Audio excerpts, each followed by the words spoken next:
네, 여러분 좋은 아침입니다.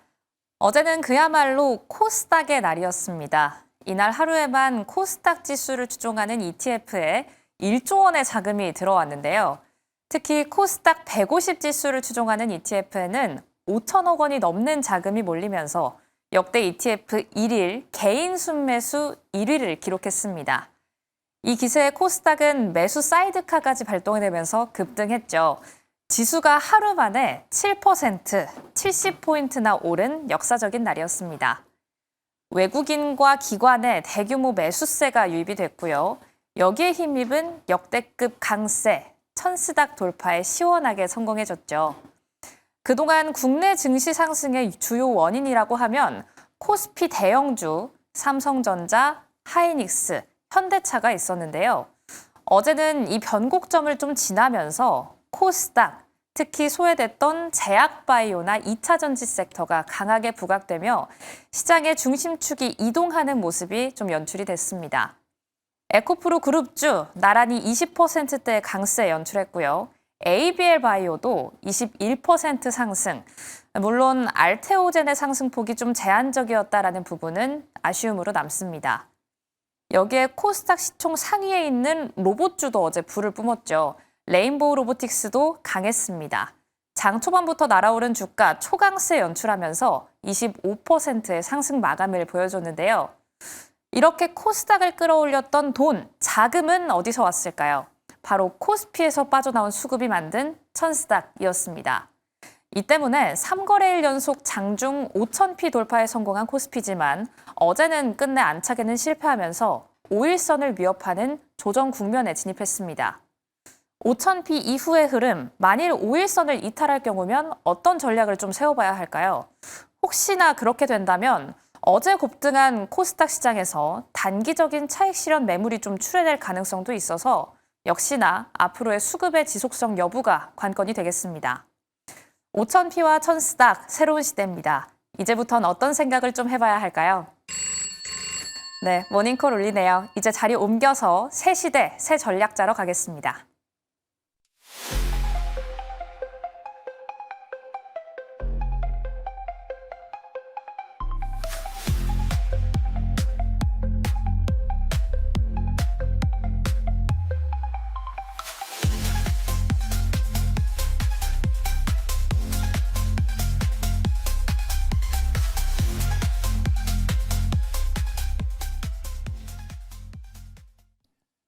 자, 이번엔 핫한 기사들 통해서 오늘장의 흐름을 파악해보는 장전썰전 시간입니다.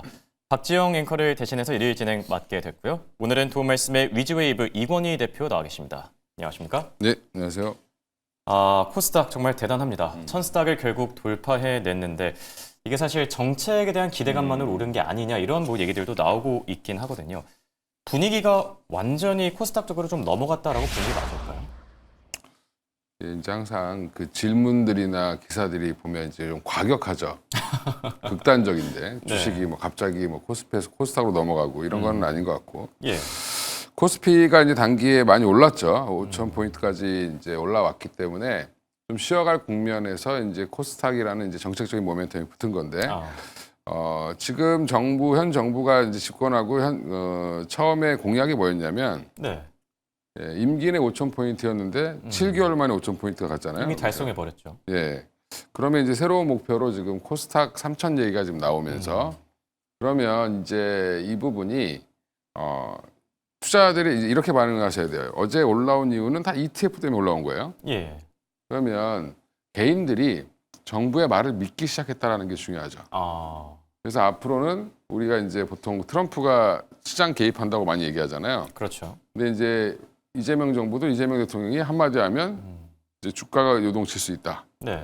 네, 이 부분이 가장 핵심인 걸로 보이고 정부 정책 관련돼서 이제 3,000 포인트 이제 얘기하니까 다들 반응을 좀 보이신 건데 그래서 어제 본인이 갖고 있는 종목이 갑자기 뭐 20% 올라가고 레인보우 로보틱스 같은 게 28%씩 올라가고 이런 거에 대해서 네. 본인이 잘해서 올라갔다고 생각하시면 안 되고 그냥 ETF가 사준 거다. 필요가 있다. 네, 사준 거다. 네. 네, 그래서 그냥 바스켓 매매로 쭉 샀기 때문에 어제 그 금융 투자가 1조 원 가까이 들어온 게 다 그 ETF 물량이에요. 네. 그러니까 이제 이런 부분들을 보면 저는 이제 개인적으로는 이제 1월 효과가 없었잖아요, 우리나라가. 예. 1월 효과가 이제 삼성전자의 랠리, 삼성전자 하이닉스의 랠리, 그다음에 현대차의 랠리 때문에 중소형주들이 이제 올라갈 틈이 없었는데 예, 이게 이제 한꺼번에 좀 반영이 됐다라고 생각하시면 되고 그래서 이제 저는 이제 2월 달쯤에 올라오지 않을까 했더니 1월 마지막 주에 올라올 거라고 생각했는데 1월 마지막 주에 올라왔어요. 왔는데 설 연휴 전까지는 아마 코스닥 시장이 조금 더 재미있게 움직일 가능성이 있다고 보고 있고요. 그러면 혹시 코스피는 설 연휴 전에 뭐 차익 실현 물량이 나오거나 그럴 가능성은 없을까요? 설 연휴 전에 뭐 일부 나와도 이제 지금 대세는 뭐 흔들릴 건 없는 것 같고 네. 일단 이제 형님이 먼저 갔는데 아우가 좀 쫓아오는 급하게 좀 쫓아온 거죠. 예. 근데 네. 지금 코스닥이 이 정부 출범할 때 한 740포인트 정도였어요. 코스닥이. 그러면 2배 올라가면 1,500인데 3,000 얘기한 거는 좀 과하게 얘기한 것 같고 그렇게 보면 이제 설 연휴 전까지는 코스닥이 조금 강할 수 있는데 그렇다고 그러면 코스피가 빠지느냐 그것도 애매하죠.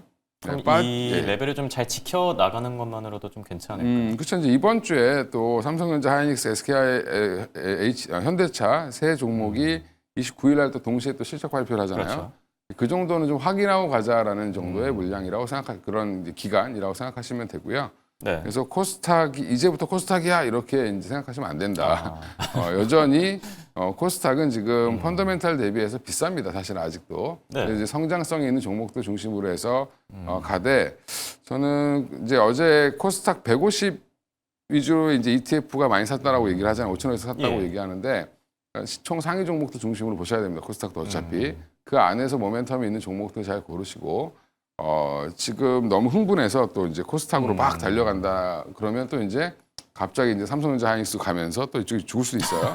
예, 그러니까 이제 이런 부분들에 너무 흥분하지 말자. 네. 그래서 한번 흐름을 좀 좋네요. 지켜보자라는 게 중요할 것 같습니다. 네. 뭐든지 속도 조절이 또 중요한 법이죠. 코스닥 안에서 뭐 안 오른 종목이 없을 정도로 어제 좀 굉장히 핫한 하루였습니다. 바이오 얘기를 좀 나눠보면 좋을 것 같은데 지금 ABL 바이오를 필두로 최근 부진했던 바이오주들의 투자 심리도 많이 괜찮아졌거든요. 근데 알테오젠 같은 경우에는 뭐 최근 이슈 때문에 그 상승폭 자체가 다른 바이오테크보다는 조금 더뎠던 것 같은데 지금 뭐 미리 들어가는 것도 기회가 될까요? 어떻게 생각하시나요? 그 이제 뭐 갑자기 급락을 하고 안 좋은 기사들을 자꾸 써대니까 네. 이제 사람들이 이제 이걸 좀 진짠가 이렇게 생각하시는 거거든요. 네. 지금 매우 가열차게 사야 되는 시기다. 예. 그러니까 로열티 논란을 얘기하는 것 자체가 웃긴 게 이게 뭐 3%냐 4%냐 5%냐가 중요한 게 아니라 얼마를 받냐 총액으로 보면 2%가 되더라도 18년을 받아요. 보통 예. 로열티는 10년 받습니다. 근데 18년으로 계약하면서 이제 이게 로열티 수준을 조금 내린 거죠. 근데 회사 입장에서 좀 머리를 더 잘 쓴 거다라고 좀 개인적으로 보는데 왜냐하면 키트루다의 매출액은 매년 증가하고 있습니다. 네. 그러면 증가하는 것만큼 좋아질 수밖에 없는 거고 거기에 지금 다른 파이프라인들에 대한 논란은 하나도 없죠. 그리고 지금 우리가 직전에 그 로열티 논란 직전에 먼저 좀 빠졌던 기술 수출을 했는데도 우리나라 이제 올해 첫 기술 수출이 알테오젠이 끄는 겁니다. 4,300억, 4,200억, 300억 뭐 이 정도 규모로 했는데 그건 또 뭐 수조 원대가 안 나와서 빠졌어요. 수조 원대가 중요한 게 아니라 수조 원대도 잘못된 얘기지만 기자분이 오바해서 쓴 거고 뭐 대표이사는 기존과 비슷한 수준 이렇게 얘기한 건데 네. 단일 건으로 약물 하나 가지고 4,200억이면 그분 말이 맞습니다. 사장님 말이 맞고 사장이 그걸 몰라서 그렇게 얘기한 게 아닐 거 아니에요. 그렇죠. 그리고 이제 그거의 의미는 뭐냐면 오히려 GSK라는 회사의 자회사가 그 기술을 이제 샀다라는 부분, 그 약 자체가 또 큰 약이 아니에요, 시장이. 네. 그러니까 로열티를 좀 더 많이 받을 수 있을 걸로 보이고 또 중요한 건 그 회사가 원래 할로자임 고객사였습니다. 그러니까 할로자임을 버리고 머크한테, 알테오젠한테 왔다라는 것 자체가 그게 핵심 포인트인데 그러면 이제 특허 이슈 때문에 빠졌잖아요, 그전에는. 네. 예, 그럼 그게 해결되면 다시 54만 원, 5만 원 가는 게 맞는데 거꾸로 지금 그걸 뺀 거죠. 예. 그러니까 두 가지의 오해가 한꺼번에 40만 겹치면서 원대 좀, 40만 원까지 밑으로 빠지는 그런 모습이 나왔는데 어제 이제 그 ETF의 매수 때문에 일부 올라오긴 했습니다만 알테오젠은 좀 여전히 저는 이런 의구심을 좀 해소할 걸로 보고 있고요. 그리고 2월 달이든 3월 달이든 지금 계약이 언제 나올지 몰라요. 네. 기다리고 있는 게 지금 9건이 있습니다. 그러니까 이런 부분들은 너무 이제 그 기회라고 생각하시면 되고 없는 분들은 예. 있는 분들은 오히려 지금은 그냥 뭐 물렸어도 지금 걱정하실 필요는 없을 것 같다. 마음 편히 기다려도 괜찮은. 네, 맞습니다. 그리고 나머지 어제 바이오 종목들은 ETF 때문에 올라온 거예요. 근데 그 중에 이제 ABL 바이오가 유독 강했던 이유는 이제 그런 거죠. 이게 이제 코스닥 시총 1위 기업이 되겠죠, 바이오에서. 네. 조만간에. 왜냐면 알테오젠이 코스닥으로 코스피로 예. 이전하면 거기에 이제 또 어제 또 26만 원짜리 목표가 26만 원짜리 리포트가 나오면서 알테오젠 사기는 좀 애매하신 분들이 지금 ABL 바이오로 몰렸다. 네. 예, 그렇게 생각하시면 될 것 같습니다. 예. 기회는 얼마든지 있어 보입니다. 알테오젠 조금 더 관심을 가져보는 거 좋을 듯 하고요. 그리고 올릭스도 그렇고 펩트론도 그렇고 비만약 테마들이 일제히 급등해 줬는데 이 경구용 그리고 또 장기 지속형 기술 관련들이 조금 더 좋을까요? 아니면 뭐 한미약품처럼 직접 개발하는 쪽이 조금 더 나을까요? 일단 뭐 그게 뭐가 낫냐 안 좋냐는 이제 제가 판단할 수 있는 건 아니고 시장이 판단하겠죠. 예. 근데 이제 중요한 거는 우리가 이제 어디에 투자 포인트를 두느냐의 문제인데 장기 지속형 플랫폼 같은 경우는 특히 이제 그 펩트론 같은 경우는 이게 일라이릴리오와 기술 평가 계약을 했는데 또 10개월을 연장하는 바람에 지금 주가가 좀 밀린 거거든요. 네. 그게 잘 될 거라고 생각하시는 분들은 거기에 투자하시는 건데 그거는 우리가 모르죠. 잘 될지 안 될지 모르는데 일단 지금은 약을 만들고 있는 이제 조만간에 출시가 이제 한국형 비만 치료제 출시가 좀 임박해 있는 올해 출시를 할 텐데 한미약품은 그리고 그 외에도 지금 파이프라인이 되게 많아요. 네. 메시 치료제부터 시작해서 뭐 당뇨 치료제 그다음에 그 비만 치료제도 파이프라인이 한 2개 더 있고 그래서 이제 평가를 좀 못 받는다라고 보이는 게 한미약품이에요. 제약사라는 그 굴레 때문에 그런 건데 한미약품 되게 매력적으로 보이고요. D&D 파마텍은 오랄링크랑 지금 이제 경구용 비만 치료제를 좀 개발하고 있는 회사이고 거기에 또 하나가 메시 치료제가 조만간에 팔릴 겁니다. 이거는 이제 기정사실화되어 있는데 누가 얼마에 사가느냐, 언제 사가느냐의 문제지. 이거는 조만간에 이제 계약이 올해 안에는 뭐 상반기 안에 무조건 나올 거니까 오히려 빠질 때마다 좀 모아야 되는 게 D&D 파마텍이라고 보고 있고요.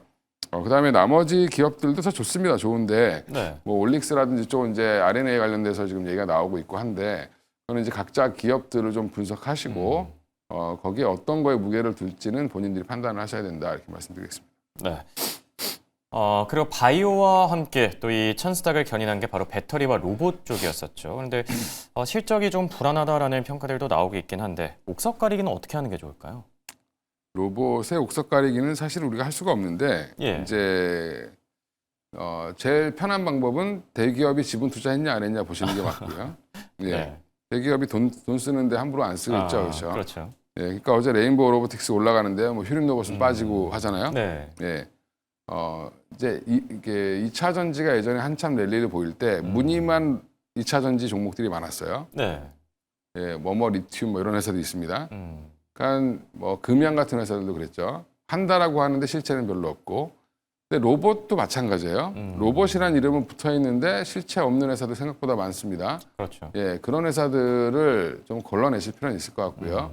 대부분 그러면 좀 시총이 작고 그다음에 변동성이 큰 종목들이 대부분 그런 건데 네.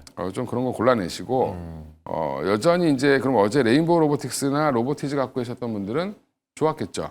예. 예, 그러니까 이제 좀 안전한 데 투자를 하시려면 어쨌든 뭐 대기업의 픽을 받은 기업들 맞습니다. 위주로. 예, 그쪽에 투자하시는 게 맞고요. 적어도 대기업과 거래 관계가 있었던 종목들, 뭐 네. 뉴로메카 같은 회사들은 거래 관계가 있습니다. 근데 물론 거기도 단기 급등해서 좀 조정이 나오긴 했지만, 그리고 이제 2차 전지 너무 지금 뭐 어제 뭐 불기둥이었죠. 끝난 거 아니냐? 예. 이것도 ETF 때문에 올라간 거예요, 그냥. 내가 잘해서 그런 게 아니라. 그렇죠. 예. 네. 에코프로 BM 에코프로가 제일 많이 올랐잖아요. 예, 그렇죠. 코스닥에 있어서 올라간 거고 그러면 LNF는 많이 못 올라갔어요. 코스피에 있어서 그런 겁니다. 그 얘기는 2차 전지는 단기 급등에 따라서 조금 더 조정이 나올 가능성이 있다. 그래서 지금은 매수하기는 좀 부담스러운 자리인 것 같습니다. 그래서 네. 로봇도 그렇고 2차 전지도 그렇고 지금은 매수보다는 조정이 좀 나올 때를 좀 기다리셔야 된다. 못 사신 분들은 흥분해서 쫓아가면 또 물립니다. 예. 그래서 눌림목을 좀 기다리셔라 이렇게 말씀드리겠습니다. 네. 2차 전지와 로봇 쪽은 이제 추경 매수보다는 눌림목 구간을 조금 더 기다리고 바이오 같은 경우에는 조금씩 담아가는 것도 좋아 보이고요. 자, 그리고 코스피 얘기 조금 나눠보도록 할게요. 코스닥에서 로봇주가 강세를 보인 가운데 이제 현대차는 뭐 워낙 그동안 가파르게 오른 만큼 조정을 또 받게 됐잖아요. 현대차의 로봇 밸류 어느 정도 남아있다라고 보세요? 어디까지 주느냐가 문제죠. 네. 네. 이제 제가 흔히 얘기를 이제 매경에서도 많이 말씀드렸는데 네. 테슬라가 내년 지금 현재 실적 대비 PER이 200배가 넘어요. 예. 그래서 테슬라가 뭐 좋은 회사니까 그런 거 아니냐 이렇게 막연하게 생각하시는데 로봇하고 자율주행하는 거죠. 네. 예. 그 회사가 지금 오해하시는 게 있는데 스페이스X랑은 1도 관계가 없습니다. 예. 근데 테슬라 밸류가 내년 실적 대비 올해 이제 12개월 포워드로 하면 한 100배까지 봐야 PER 예. 내려오죠. 지금 현대차가 11배 정도 합니다. 차이가 많이 나네요. 그럼 20배 줘도 뭐라 안 할 수 있잖아요. 그죠? 네. 예, 그래서 지금 최근에 나온 리포트를 보니까 그렇게 생각해서 한 18.5배인가까지 준 분이 있어요. 그래서 80만 원 부르셨더라고요. 예. 예, 그래서 개인적으로 PER 20배는 줄 수 있다. 그래봐야 5분의 1이잖아요. 그죠? 예. 테슬라가 앞서 나가고 있는 회사니까 이러고 할인하고 저렇게 할인하고 많이 할인해도 5분의 1은 따라갈 수 있지 않을까. 그러면 80에서 한 100만 원 사이도 충분히 갈 수 있다. 가 제 계산인데 그래서 여전히 여기도 그러면 거꾸로 네. 2차 전지나 로봇 따라가지 마시고 현대차가 지금 3일째 빠졌잖아요. 이럴 때 사야죠. 못 사신 분들. 네. 예. 아까 얘기한 뭐 확실한 기업인 거죠? 그렇죠. 그러니까 네. 이제 뭐 로봇 하면 사실은 나머지들은 다 이제 뭐 실험실에서 뭐 한다라고 하는 거고 이제 현대차가 가장 빠를 거예요. 로봇 만드는 네. 건. 그러면 로봇주 투자하려면 현대차 사시는 게 맞습니다. 그 부분은요? 요즘 뭐 노조 이슈가 좀 계속 나오고 있는 것 같은데 그게 뭐 발목을 좀 붙잡을 요소는 없어요? 노조에서는 자기들 당연히 먹고 사는 게 예. 문제가 생기니까 얘기하는 건데 로봇 만들어서 한국 공장에 투입할까요? 지금 당장? 다 미국 공장에서 쓰는 거예요. 지금 노조가 오버하는 거고 지금 신규 사원들을 안 뽑고 있어요. 네. 그분들 좀 있으면 지금 데모하시려고 하시는 분들 조만간에 다 은퇴하십니다. 예, 은퇴할 때마다 빈자리를 로봇으로 채우는 거지. 그분들을 자르진 않는다. 네. 예, 그 얘기는 무슨 말이냐면 그걸 다 계산하고 지금 안 뽑고 있는 겁니다. 예, 계획이 있군요. 예. 괜히 오버하는 거죠. 예. 노조는 그럴 수밖에 없죠. 네, 그렇게 생각하시면 되죠. 예. 네. 자, 그리고 지금 조선주 모멘텀에 대한 얘기도 저희가 같이 조금 나눠볼까 합니다. 정혜선 회장이 캐나다 잠수함 사업 수주 지원하기 위해서 이제 특사단으로 나섰는데 독일과의 수주전은 어떻게 될 걸로 보세요? 캐나다가 잠수함 우리 거 사줄 테니까 네. 그러면 니네들이 현대차 공장 좀 지어주면 안 돼? 이런 거거든요. 예. 바라는 게 많죠. 미국이랑 잘 싸우기나 해야 될 텐데. 뭐 패키지 딜로 그냥 이제 같이 하고 싶어하는 것 같은데. 그래서 정의선 부회장이 이제 가준 겁니다. 네. 예, 뭐 그래서 가서 뭐 직접적으로 뭘 할 건 모르겠는데 자동차 공장은 지금 미국도 충분해요. 그래서 더 지을 일은 없을 것 같고 뭐 수소라든지 다른 사업 분야를 조금 이제 캐나다에서 할 만한 게 있으니까 그거를 좀 제안을 하려고 하는 것 같고요. 그래서 지금 조선 관련돼서 이제 지원으로 나선 거죠. 예, 왜냐하면 또 HD 현대중공업이 여기 들어가 있잖아요. 네. 형제 자기 이제 작은 아버지 회사인데 예, 가서 좀 도와주려고 간 거죠. 예. 예. 알겠습니다. 그리고 삼성전자, SK하이닉스 지금 뭐 반도체 투톱의 실적도 이제 얼마 안 남았죠. 삼성전자 같은 경우는 이르면 다음 달부터 HBM4를 납품하기 시작할 텐데 SK하이닉스보다 주가가 잘 버텨진 것도 이런 기대감 때문일까요? 뭐 이제 그런 거예요. 한동안은 이제 SK하이닉스가 되게 예뻐 보였는데 SK하이닉스가 지금 최근에 ADR 상장 이슈를 얘기를 안 하고 있죠. 예. 예, 그래서 이제 그거 기대감으로 샀던 쪽은 좀 실망하고 있는 것 같고. 근데 SK하이닉스도 실적이 잘 나올 텐데 HBM4부터는 삼성전자가 좀 더 유리하다. 이런 얘기들이 나오고 있고 전문가들 입장에서는 같은 HBM4인데도 불구하고 삼성전자가 훨씬 더 좋다라는 얘기도 있습니다. 그래서 네. 아마 이제 지금은 삼성전자가 조금 더 예뻐 보이는 구간이다. 뭐 이렇게 생각하시면 되고요. 그래서 지금 시장의 컨센은 삼성전자가 앞으로 조금 더 업사이드 여력이 더 남아 있다라고 보는 것 같습니다. 그 부분에 대해서는 어떻게 생각하세요? 이 반도체 투톱 실적 발표 때 이제 뭐 셀더 뉴스, 그러니까 뭐 뉴스에 파는 현상이 나타날 거다. 나타나면 뭐 조정 구간에서 좀 담아가는 것도 괜찮을까요? 어떻게 생각하시죠? 파시는 분들만 이제 나중에 후회하겠죠, 이제. 어. 예. 그러니까 지금은 뭐 팔아서 빠지면 네. 땡큐하고 사야 되는 구간이다라고 아직도 보고 있습니다. 네, 좋습니다. 끝으로 투자 전략에 대한 얘기까지 나눠보도록 할게요. 이번 주 슈퍼위크죠. FOMC 회의도 예정돼 있고 빅테크 기업들, 특히 M7 가운데 무려 4곳이 또 실적을 발표하게 되는데 오늘장 투자 전략은 어떻게 세우는 게 좋을까요? 미국은 지금 뭐 내부가 좀 복잡하죠. 예. 예, 시끄럽고 지금 뭐 셧다운 얘기도 있고요. 셧다운 얘기도 있고 탄핵 얘기도 있고 예. 뭐 난리 났어요. 예. 그럴수록 우리나라 시장은 더 좋아질 수 있다. 예, 예. 별로 그렇게 너무 거기에 뭐 예민할 필요는 없을 것 같고 미국 경제 지표도 특별하게 나올 게 없고요. FOMC도 지금 기다리는 게 없죠. 예, 그냥 뭐 금리 예, 동결. 금리 동결할 걸로 예상을 하고 있으니까 뭐 갑자기 인하해 주면 땡큐고 예, 그렇게 생각하시면 되고요. 여전히 이제 지금은 우리나라는 이제 그 정책 이슈가 이제 막 반영되기 시작했잖아요. 맞습니다. 예, 그래서 제가 이제 농담 삼아 1월 효과가 아니라 2월 돼서 2월 효과다 이렇게 얘기했는데, 예, 네. 앞으로 이번 주, 다음 주까지는 뭐 코스닥이 좀 재미있을 것 같고요. 그러면 이제 역발상을 하면 코스피 주요 종목들 밀릴 때 이럴 땐 또 모아가야 되는 전략. 네. 코스닥에서 많이 수익 난 거는 또 코스피로 다시 또 돌아가야 되는, 왔다 갔다 좀 해줘야 되는, 마사지를 좀 잘해야 되는 예. 한 주다라고 보고 있고요. 포트에서 이제 비중이 좀 높아진 종목들은 잘 덜어내고 다른 종목으로 좀 들어가고 이런 것들을 좀 배분을 잘 해주셔야 됩니다. 안 그러면 가만히 갖고 있다가 한 방에 얻어맞죠. 예, 그렇죠. 예, 그래서 반도체, 자동차, 바이오 여전히 좋다라고 말씀드리겠습니다. 네. 정리를 해보자면은 이제 좀 겸손한 한 주를 보내면서 속도 조절에 나서는 게 좋아 보일 듯합니다. 자, 지금까지 도움말씀의 위지웨이브의 이건희 대표와 함께했습니다. 대장 고맙습니다. 예, 감사합니다.